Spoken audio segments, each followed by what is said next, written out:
we move on to the future of distribution. I'm very pleased to have with us Mieke Schepper, Executive Vice President, Online Travel and Managing Director, Asia Pacific for Amadeus. And we have Teong, Senior Director, International Flight Business, Trip.com.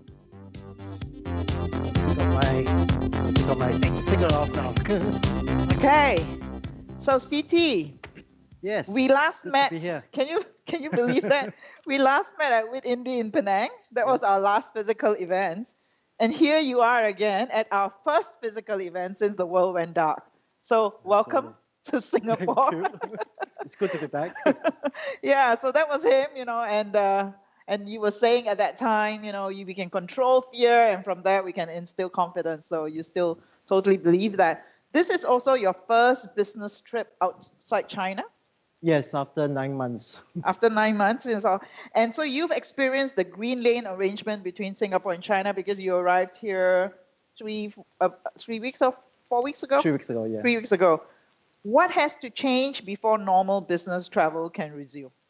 Well, the green lane arrangement right now that we have between Singapore and China, the process, not just Singapore and China, Singapore and Malaysia. I'm going to Malaysia. I got a green lane pass flying off on the 4th of October.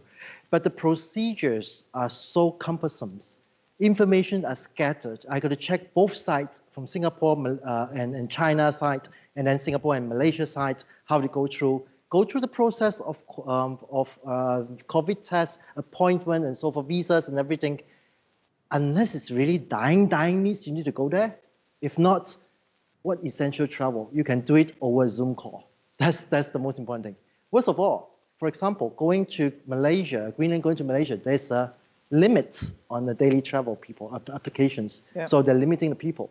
So this green lane, the business travel, is not scalable for the time being. So government has to relax the way they do things, and information has to be clear, easy accessible to the business traveler itself.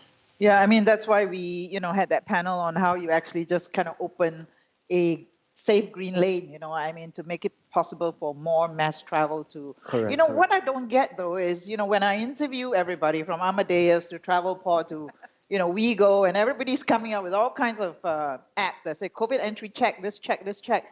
But even on your site, but the information is still so scattered.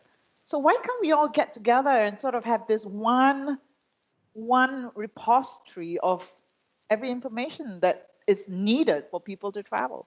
I think IATA is trying. IATA is trying to collect the information and have it in one place. I think we were part of the discussion and really trying to have the place in one repository.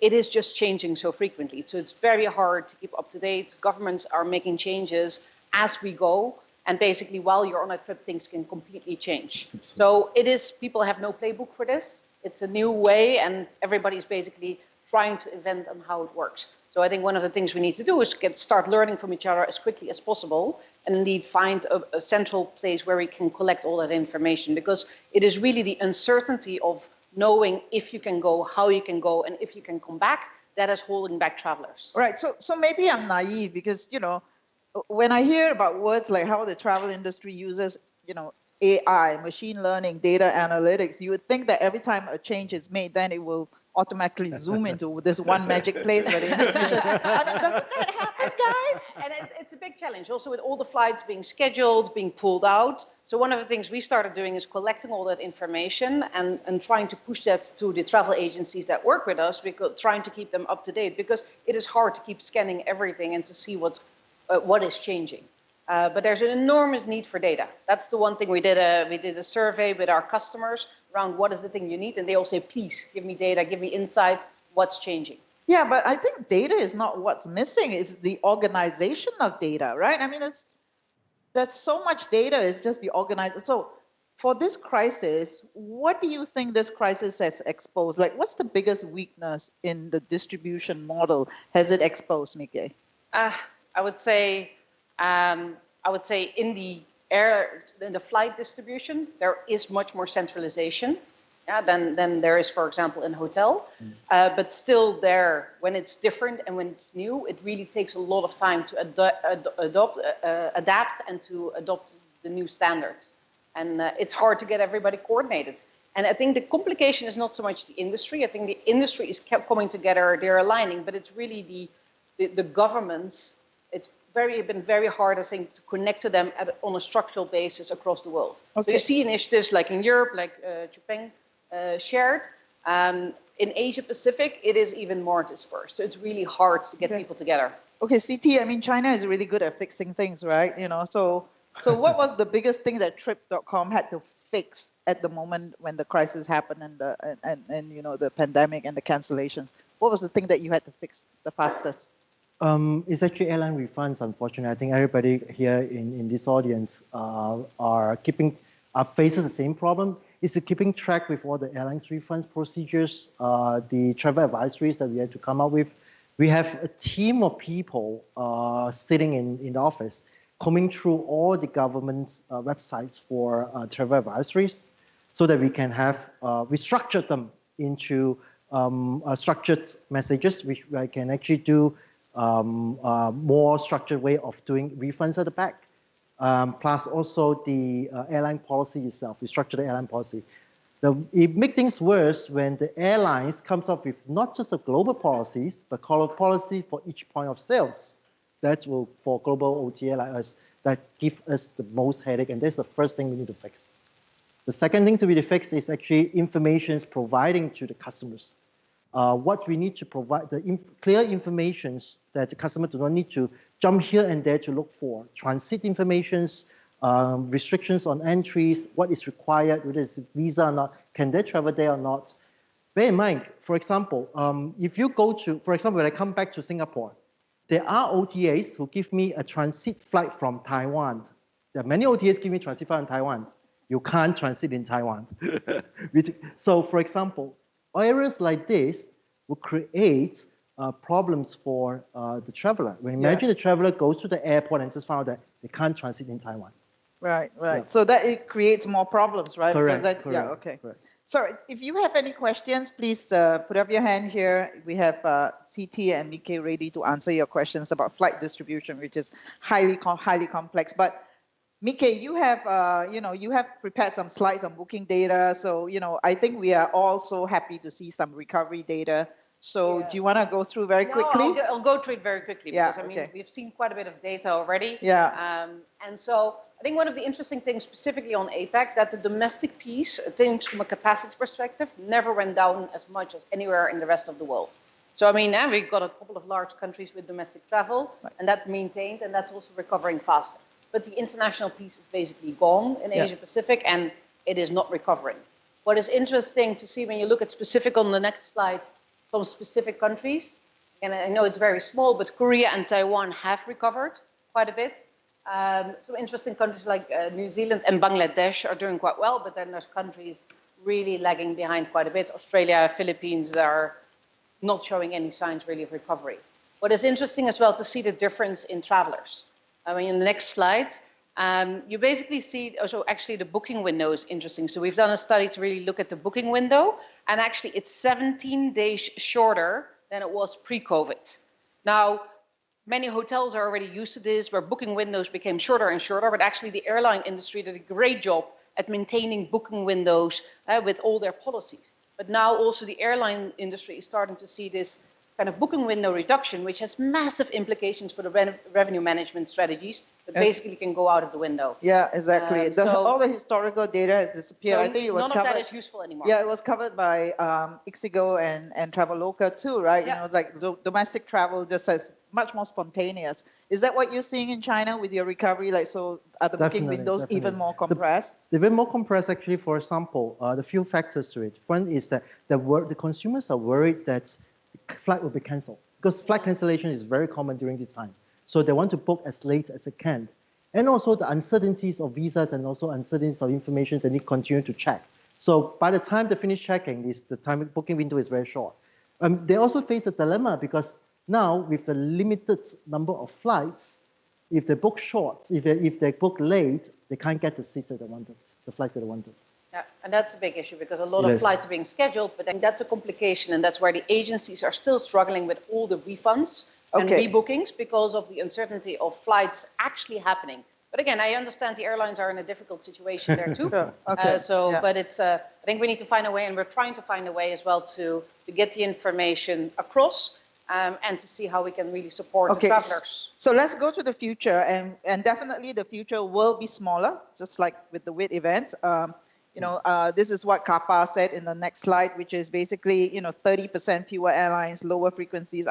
30 is probably quite an optimistic number, higher airfares, more government involvement, right? So how do OTAs and GDSs survive in such a future? Because, he has a domestic market, but GDS, all about cross-border more than domestic.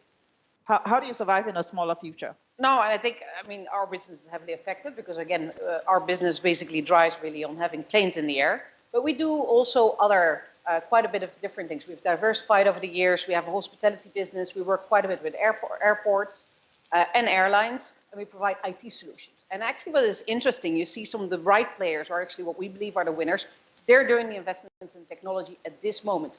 Because there's no time like this to actually do that because the traffic is low. You have airports implementing basically seamless pass-through to airports with biometric information. We have customers implementing automated solutions for refunds and chatbots. So it's only the big ones with the resources. So CT, yes. Who do you think will survive out of this then? Which, I won't ask you to name the airline, but what airlines are going to come out of this? I think airlines who actually continuously to echo to what Mieke said, that who actually continue to invest in technology. Actually does streamline a lot of processes, cost cutting and so forth. What I see right now, those airlines, the global network airlines will survive. They will survive through it. Those airlines who have gone liquidated, it's already airlines who are not well run in the first place. Okay. Right? It just speed up the end games process faster. So if I say the new airline environments, they're actually smaller. Like all the three American carriers, they all say they'll be smaller. They already announced they'll be smaller. So what does that mean for an OTA? Which means that now the airlines, the airlines in the world are getting, their routes are getting less. They are more focused back on the trunk route, the main route. But the demand for secondary cities and third cities are still there, right? So next thing will come is virtual interline. Virtual interline will be the next thing. Which we've been talking about the longest time. Longest time. And it's finally going to happen. That will be the next things that we need to prepare ourselves. The agencies who does not have virtual interline capability will be losing out a lot of opportunities. Okay. Absolutely. All right. So the next theme for the future is the future will be low cost. We had Campbell Wilson here. I heard him speak at a conference, and basically, he said that low-cost carriers might just be the right model for the post-COVID world, right? So it's point-to-point, it's not reliant on hubs, it's leisure travel, it's regional travel, it's low-touch, lower cost, lower price. Now, a low-cost world means many things, right? To me, it means more direct bookings. It means younger demographics. So why would the younger generation rely on OTAs or GDSs in that world? How do you cater to this new demographics? Let's go with you, CT. Okay. The younger generation demographic, they want experience. So they want to go to, for example, they want to Guam, they want to actually do skydiving. They want to learn how to fly a plane, for example. They want to share their experience, right? So for an OTA, instead of just selling point-to-point product, we want to sell also an experience. We will create, for example, Trip.com will create trip moment for them to share the experience throughout. Tied up with loyalty programs as I think they mentioned the entire day about loyalty programs. Tied up with meaningful loyalty programs they can use across our product, for example. So these are some of the innovations things. Oh, and one more, which is live streaming. Yes. It's not popular here yet, but in China it's extremely popular.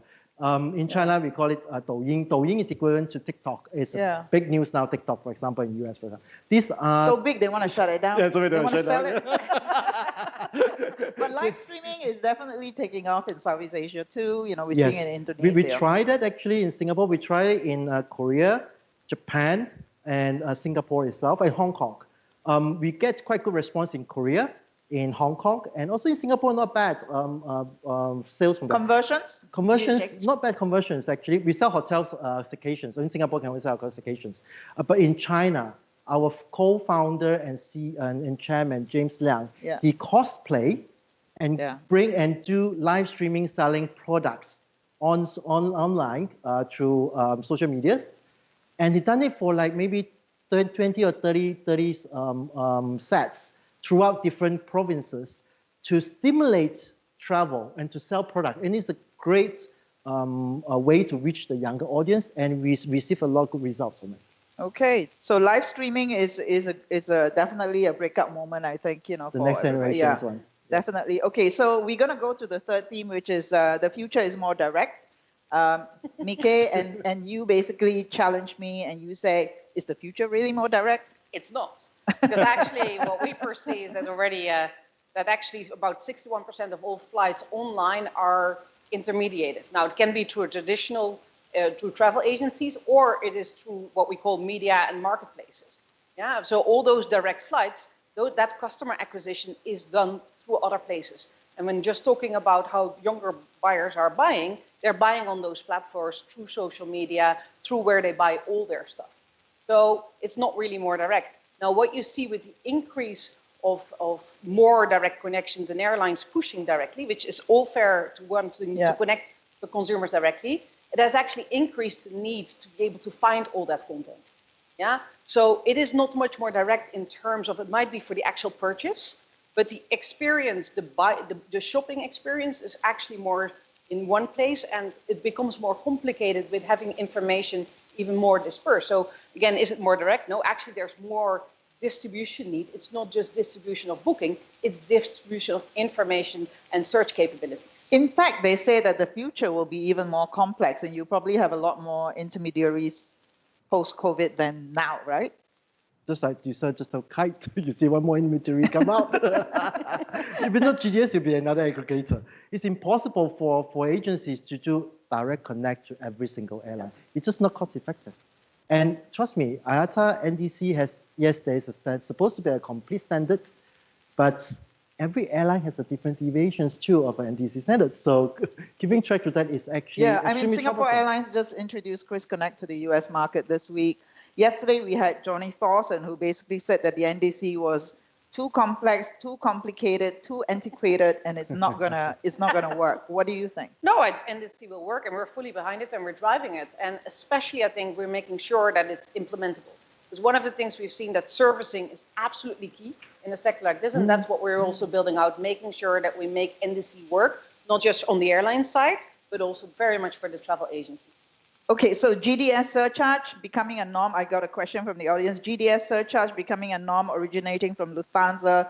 Other European airlines move to Asia with Qantas and Singapore Airlines. Airlines are going to struggle to survive. They're going to introduce more fees. So how will both of you incorporate this change going forward?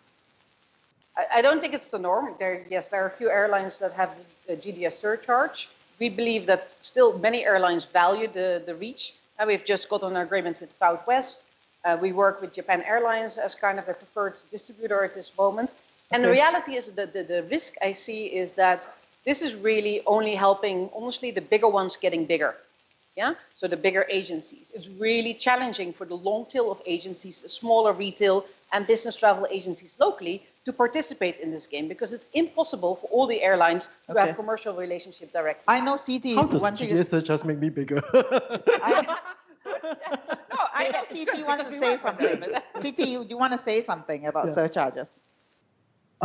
Actually, when as an OTA, we look at it, how we bring the value from the airline to, how to sell airline seats to the customers. I always look at the customer first. So when I look at the customers, I will give the best price point to the customers. I will choose a channel that I can get the best price to the customers. So this is one. Second, if the channel is not the most cost-effective way, but for example, GDS surcharge comes in and I have no alternative, this will be transferred to the customers.